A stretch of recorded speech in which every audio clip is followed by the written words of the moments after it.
नमस्कार दोस्तों, आपका स्वागत है हमारे YouTube चैनल एग्जाम मास्टरी पर। मैं सचिन राठौर आपके लिए लेकर आया हूं मनोविज्ञान साइकोलॉजी की क्लास, जिसका टाइम रोजाना शाम 4 बजे से रहता है। इसमें आपके लिए TET, C TET, super TET, REET के लिए मनोविज्ञान पढ़ाई जाएगी। तो चलिए, अगर आपको हमारा ये वीडियो अच्छा लगता है तो वीडियो को लाइक शेयर अवश्य करें, और यदि चैनल पर नए हैं तो चैनल को सब्सक्राइब कर लें और बेल आइकन को दबा दें, जिससे कि हमारा नया वीडियो आप तक पहुँच जाए। तो चलिए शुरू करते हैं आज का क्लास। चलिए शुरू करते हैं। आज अभी बात चल रही थी अधिगम की। पिछले चैप्टर में हमने आपको अधिगम पढ़ाया था, अधिगम की परिभाषाएं बताई थी। आज हम बात करेंगे अधिगम को प्रभावित करने वाले कारक। देखिए, इसमें प्रभावित करने में अधिगम को बहुत बड़े कई कारक हैं। इसमें नंबर 1 बात करेंगे हम पूर्व अधिगम। पूर्व अधिगम मतलब पूर्व लर्निंग। पहले हमने क्या सीखा, तो जो हमारा अगर अधिगम को प्रभावित करने में कारक जो सबसे मेन यही रहता है कि जैसे बच्चे को क्या सीखा उसने, उससे रिलेटेड जोड़ के अगर उसको अधिगम को सिखा रहे हैं आप, तो ही बच्चा जल्दी सीखेगा।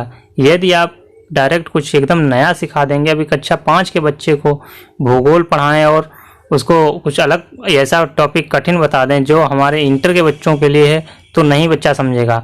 उसको अगर पढ़ा रहे हैं तो अपने समाज से जोड़ के, उसके वातावरण से जोड़ के पढ़ाना पड़ेगा। तो पूर्व अधिगम उसने क्या सीखा इससे। दूसरी बात है बस विषय वस्तु। विषय वस्तु उसके अनुरूप ही होनी चाहिए। कक्षा 1 का छात्र है तो कक्षा 1 की ही विषय वस्तु होनी चाहिए। अगली बात करते हैं शारीरिक स्वास्थ्य एवं परिपक्वता। शारीरिक स्वास्थ्य भी, अगर बच्चे का शारीरिक स्वास्थ्य ही नहीं अच्छा है, बच्चा मानसिक कमजोर है, बच्चा को फीवर है, तो बच्चा कैसे पढ़ेगा। इसलिए शारीरिक स्वास्थ्य उसके लिए, सीखने के लिए, उसके लर्न करने के लिए बहुत ही अच्छा होना चाहिए। एवं परिपक्वता भी होना चाहिए। अगर मान लिया बच्चा परिपक्व नहीं है, कक्षा 5 में है और आप कक्षा 10 की पुस्तक पढ़ा रहे हैं, तो क्या बच्चा पढ़ पाएगा? नहीं पढ़ पाएगा। इसलिए उसे परिपक्वता भी जरूरी है। उसकी उम्र के हिसाब से उसका सिलेबस होना चाहिए। मानसिक स्वास्थ्य भी अच्छा होना चाहिए। अगली बात है अभिप्रेरणा। अभिप्रेरणा मतलब इंग्लिश में बोले तो मोटिवेशन। इसका अर्थ 2 शब्दों से मिलकर बना, मोटिव से बना। अगर मान लीजिए इसमें मोटिवेशन है, तो मोटिवेशन, किसी बच्चे को आप मोटिवेट करिए। अभिप्रेरणा उसे कहते हैं। इंग्लिश में आप समझ जाएगा मोटिवेशन, क्योंकि हम अपन लोग अभिप्रेरणा नहीं समझते हैं, मोटिवेशन ज़्यादा प्रयोग करते हैं। तो मोटिवेशन किसी बच्चे को बोलते हैं ना, उसको मोटिवेट कीजिए। मोटिवेशन में ये होता है कि जैसे मान लिया कोई बच्चा कार्य कर रहा है और उससे गलती हो गई, अभी आप आए उसको मोटिवेट कीजिए, अरे कोई बात नहीं बेटा कि ये गलती हो गई है, 1-2 बार आप कार्य करेंगे। एक बार जैसे अभी सवाल में मान लिया, अगर कोई बच्चा सवाल लगा रहा है, वो गलत कर रहा है, एक बार में गलत किया, आपने समझा दिया बेटा ऐसे नहीं ऐसे करो, हो जाएगा। तो 2-3 बार जब ऐसे करते हैं तो बच्चा समझ जाएगा कि हाँ मैं कर सकता हूँ, और वो सही प्रेरित हो जाएगा, वो सीखने का प्रयास करेगा। लेकिन फर्स्ट टाइम पे ही आपने वो, अगर उससे गलती हो गई, आपने उसे डांटा, तो वो समझेगा क्या यार ये तो सब बेकार है, ये मेरी समझ में नहीं आ सकता, मैं नहीं कर सकता। आपने उसे चिल्ला के कह दिया अरे आप ये नहीं कर सकते हो, तो वो समझ जाएगा मेरे अंदर कमी है। थकान। अगर कोई बच्चा आया है या कोई व्यक्ति है थका हुआ है, आप उससे कुछ बोलें, उसको अचानक से पढ़ाने लगे, क्या वो पढ़ेगा? नहीं पढ़ेगा। इसके थकान नहीं होनी चाहिए, ये भी उसको प्रभावित करता है। वातावरण। अभी कहीं पे डीजे बज रहा है, शादी का माहौल है, वहाँ पे आप लेके उसको पढ़ाने बैठेंगे, क्या पढ़ेगा? नहीं। कुछ सिखाएंगे, अधिगम कराएंगे, नहीं सीखेगा। सीखने की विधि, जिस विधि से उसे सिखाना चाहते हैं, उस बच्चा जैसे सीखना चाहता है उस हिसाब से सिखाइए। अभी कक्षा 1 का बच्चा है, उसे आप डायरेक्ट वहाँ आप बोर्ड पे लिखे बिना उसको डायरेक्ट बोल के कुछ पढ़ाएंगे, क्या वो लिख पाएगा? नहीं लिख पाएगा। सिखाने की भी कक्षा 1 के लिए ब्लैक बोर्ड होना चाहिए, बच्चे एक करके बच्चे को समझाना पड़ेगा। उसके बाद सिखाने की किंडरगार्टन विधि के अनुसार बच्चे को बच्चे की तरह पढ़ाएंगे, तभी वो समझ पाएगा। ये सिखाने की विधियाँ होती हैं। अगली बात करते हैं, अधिगम को 4 भागों में विभाजित किया गया है। डेविड आसुबेल, इन्होंने 1968 में इसकी परिभाषित किया है। इसमें सबसे पहले बात करेंगे अधिग्रहण अधिगम या सीखना। शिक्षक लिखकर, बोलकर समझा देता है और बच्चे उसे याद कर लेते हैं, ये अभिग्रहण अधिगम होता है। दूसरा भाग इसका होता है अन्वेषण सीखना। इसमें क्या है, अन्वेषण में नया ज्ञान जोड़कर सिखाना। जैसे अगर किसी पाठ को हम पढ़ा रहे हैं, गुणा करना मान लिया सिखा रहे हैं किसी बच्चे को, तो उसे 2 गुणे 2 की पहले गुणा सिखाएंगे, उसके बाद ही हम डबल गुणा करना सिखाएंगे। ये नहीं कि सीधे ही डबल से गुणा करना शुरू कर दिया। अगर रटंत अधिगम, इसमें क्या है, बच्चे को बता दिया ए से जेड तक ABCD रटना है, कैसे पढ़ना है ये नहीं बताया, बस रट लिया ये रटना है। अगली बात करते हैं अर्थपूर्ण अधिगम, पूर्व ज्ञान के साथ नया ज्ञान जोड़ना। जब बच्चा पूर्व ज्ञान है किसी के बारे में जानकारी, तो उसी से रिलेटेड आगे हम ज्ञान बताएंगे। जैसे 2 दूनी 4 होता है, तो बच्चे को बताएंगे आगे कि 4 और 2 की गुणा, अगर 4 दूनी 8 होता है तो 2 गुणे 4 भी 8 ही होगा। अगले बात करेंगे सीखने के वक्र एवं सीखने का पठार। यहाँ पे वक्र की सबसे पहले समझते हैं। सीखने मतलब अधिगम के वक्र या अधिगम का पठार। जब कोई बच्चा या व्यक्ति को हम वक्र की सब परिभाषा नहीं जानेंगे, तब तक हम इसका अर्थ ही नहीं लगा पाएंगे। तो सबसे पहले बात करते हैं वक्र की। वक्र क्या होता है? प्रत्येक प्राणी जन्म से लेकर कुछ भी सीखता है तो उसके सीखने की गति हमेशा समान नहीं रहती है।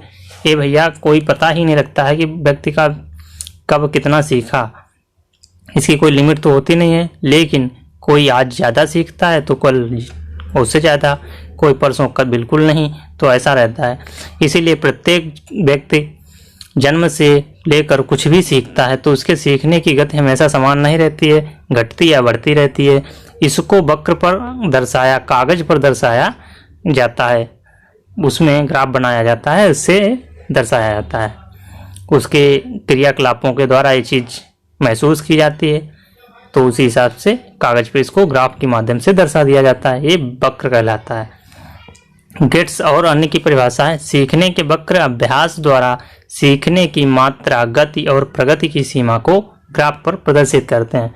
वही बात है, सीखने के वक्र मतलब लाइन अभ्यास द्वारा सीखने की मात्रा, गति, प्रगति की सीमा को ग्राफ पर प्रदर्शित करते हैं। आप ग्राफ देखे होंगे ना, ऐसे जो बनाते हैं, यहाँ पे ऐसे बना देते हैं।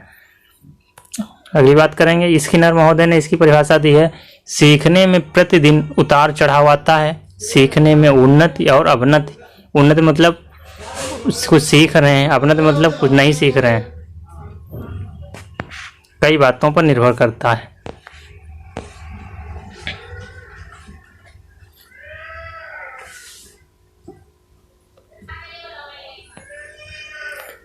जैसे बुद्धि, प्रेरणा, जिज्ञासा,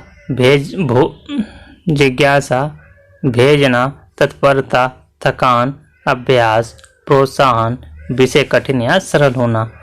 यहाँ पे बात कर रहे थे, इस सीखने में प्रतिदिन उतार चढ़ाव आता है। सीखने में उन्नति या अवनति कई बातों पर निर्भर करती है। इसीलिए इसके पॉइंट हैं बुद्धि, प्रेरणा, जिज्ञासा, भेजना नहीं है, भोजन, तत्परता, थकान, यदि बच्चा भूखा है या बुद्धि से कमज़ोर है, उसे प्रेरणा नहीं दी गई, ये सब बातें उस पर निर्भर करती हैं। अधिगम वक्र के प्रकार या मुख्यतः 4 प्रकार के होते हैं। वैसे तो ये कई प्रकार के होते हैं, लेकिन मुख्यतः 4 प्रकार के होते हैं। नंबर 1 की बात करेंगे, सरल रेखीय वक्र या समानोपलब्ध वक्र। इसको रेखीय त्वरण वक्र भी कहते हैं। इंग्लिश में बोले थे स्ट्रेंथ लाइन कर्व की बात करेंगे। इसमें मान लिया एक कर्व बनाना है, ये वक्र बनाने के लिए इसको हम लाइन खींचते हैं। यहाँ पे ये प्रयास या समय, कितने समय में कितना प्रयास किया गया और अधिगम क्या सीखा, ये इस लाइन से दर्शाया जाता है। जब समय के साथ अधिगम की मात्रा में समान रूप से वृद्धि होती है, जब परंतु यह व्यवहारिक रूप में बहुत कम पाया जाता है। ये वाला वक्र बहुत ही कम लोगों में मिलता है, क्योंकि समय के साथ ऐसा कोई व्यक्ति नहीं है कि जो हमेशा सीखता ही रहा है। ये सीखने की लाइन है, हमेशा वो सीखता नहीं है, कभी वो नहीं सीखता है तो वो नीचे आ जाता है। जब नहीं सीखता है तो ये सीधा रहता है, उसके बाद में जब वो भूलने लगता है तो ये नीचे हो जाता है। ऐसा कोई चीज़ नहीं है, कोई व्यक्ति जो भूलता ना हो। तो इसी प्रकार ये इस प्रकार के बहुत कम मिलते हैं। अगली बात करेंगे दूसरे उन्नतोदर वक्र या घटनशील वक्र, नकारात्मक वक्र, कॉन्वेक्स कर्व इंग्लिश में बोले तो। इसको अधिगम ने बनाने के लिए ये लाइन पहले खींचेंगे तो प्रयास दिखाएंगे यहाँ पे, जब अधिगम होगा तो ऊपर जाएंगे। और जब यहाँ पे पठार क्या होता है अधिगम में, पठार उस जगह पे बनता है जब, पठार की परिभाषा सुन लीजिए पहले। पठार वो होता है जहाँ पे कोई व्यक्ति न कुछ सीख रहा है, न तो कुछ नया ज्ञान अर्जित कर रहा है, न ही वो भूल रहा है। अगर भूलने लगेगा तो ये कर्व नीचे चला जाएगा, और यदि वो सीख रहा है तो ये कर्व ऊपर जाएगा। और जब अगर ये रुक जाए, न वो सीख रहा है न भूल रहा है, तो यहाँ पे पठार कहलाता है। तो इसको बात करेंगे अधिगम। यहाँ पे जैसे सीख रहा है वो तो ऊपर ही जाएगा। इसकी परिभाषा पहले देख लेते हैं।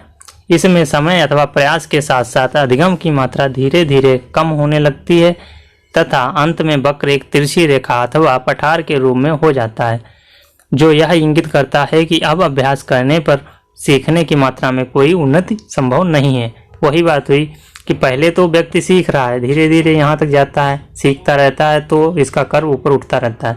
फिर एक टाइम आता है उसके सीखने की क्षमता समाप्त हो गई, अब वो लाइन पे ही अटक गई, ना वो भूल रहा है ना सीख रहा है।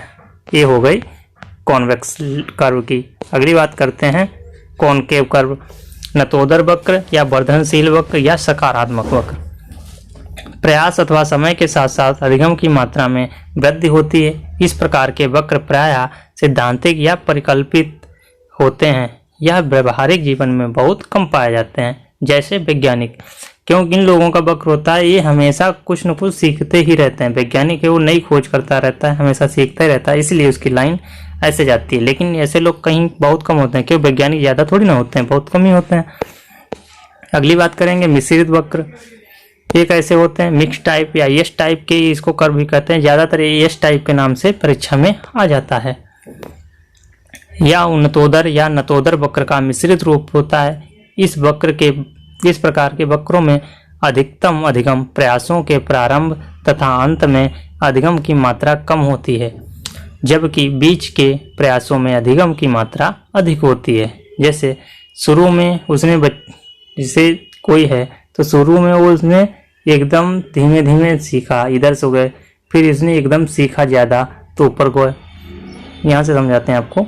पहले कोई सीख रहा है तो वो ऐसे धीमे जा रहा है, फिर उसको अचानक से ज्ञान आ गया तो बढ़ गया वक्त, फिर वो धीरे धीरे सीखने लगा। ये चीज़ रहती है, वही चीज़ लिखा है। यह उन्नतोदर अथवा नतोदर वक्र का मिश्रित रूप होता है।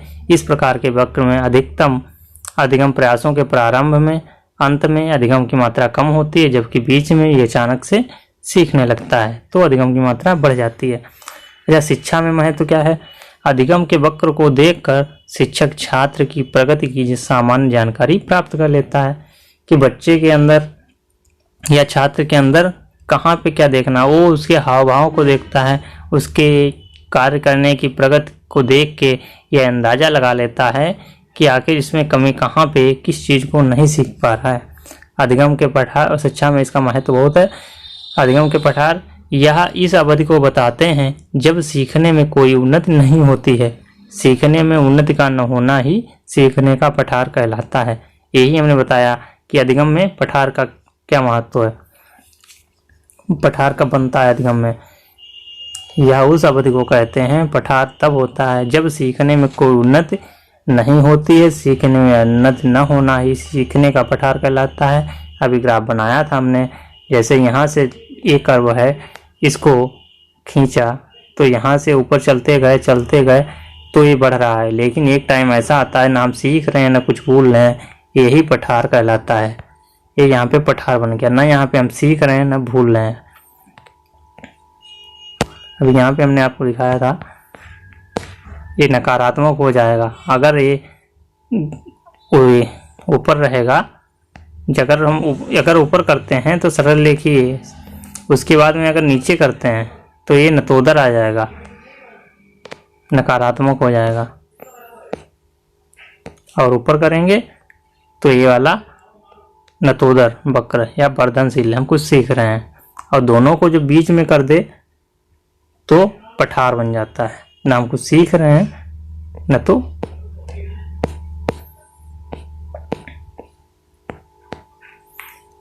दूसरी बात करते हैं पठारों के कारण। पठार क्यों बनते हैं, क्यों अधिगम में पठार आ जाता है? क्या कोई चाहता है जानबूझ के कि हम कुछ न सीखें? नहीं, इसके लिए पठारों के कारण है। नंबर 1, ज्ञान अवरोध। बच्चा स्कूल जा रहा है लेकिन कुछ पारिवारिक कंडीशनों की वजह से या पारिवारिक आर्थिक समस्याओं की वजह से वो नहीं पढ़ पा रहा है, नहीं स्कूल जा पा रहा है। इसमें ज्ञान में अवरोध पैदा हो गया तो उसका ज्ञान में अर्जन जो था, ज्ञान वो रुक गया है, वो नहीं पढ़ पा रहा है। तभी वो पढ़ रहा था, स्कूल जा रहा था तो उसका ज्ञान बढ़ रहा था, लेकिन स्कूल जाना बंद किया तो वो यहाँ पे रुक गया। दूसरा, उत्साह अवरोध। बहुत से बच्चों का माइंड नहीं लगता है पढ़ाई में, तो वो पहले पढ़ता था लेकिन कुछ कंडीशन की वजह से वो भटक गया रास्ता, तो भी नहीं उसका कर्व सीधा जाएगा, उसमें पठार पैदा हो गया। शारीरिक क्षमता। वही, यदि कोई पागल हो गया है या बच्चा मानसिक प्रेशर में आ गया है तो भी बच्चा पढ़ नहीं पाता। विषय संबंधी कठिनाई। अभी विषय संबंधी कठिनाई ये क्या है? विषय क्या, अब इंग्लिश में कोई किसी को नहीं कुछ आता है, अब उसको बोलें कि खड़े होकर क्लास में कि आप पूरा लेसन सुना दीजिए इंग्लिश, क्या वो सुना पाएगा? वो विषय संबंधी कठिनाई है, वो नहीं समझ में आ रहा है इंग्लिश, तो भैया नहीं पढ़ पा रहा है इंग्लिश, तो क्यों पढ़ा रहे हैं उसे? समझाने की कोशिश आप कीजिए, अच्छे से समझाइए, शिक्षण विधि बदलिए। ये नहीं है कि उससे जबरदस्ती कठिनाई हो रही है फिर भी आप पढ़वा रहे हैं। अगली बात करते हैं रुचि, जिज्ञासा, उद्देश्य का अभाव। रुचि ही नहीं है इंग्लिश पढ़ने तो वो कैसे पढ़ने लगेगा छात्र? उसमें जिज्ञासा नहीं है उस चीज़ की। उद्देश्य, उसे नौकरी करने का उद्देश्य है और आप उससे दुकान कराएंगे तो उसका उद्देश्य तो नौकरी करना है, क्या दुकान पे मन लगेगा? नहीं लगेगा। अगली बात करते थकान। बच्चा कहीं से आया, अचानक खेल के आया, पूरा दिन खेलता रहा, थक गया, और आप उसे आके बोलते हैं बेटा पढ़ने बैठ जाओ, क्या बच्चा पढ़ेगा? उसका मन नहीं लगेगा। दूषित वातावरण, वही हम बता चुके हैं आपको, दूषित वातावरण।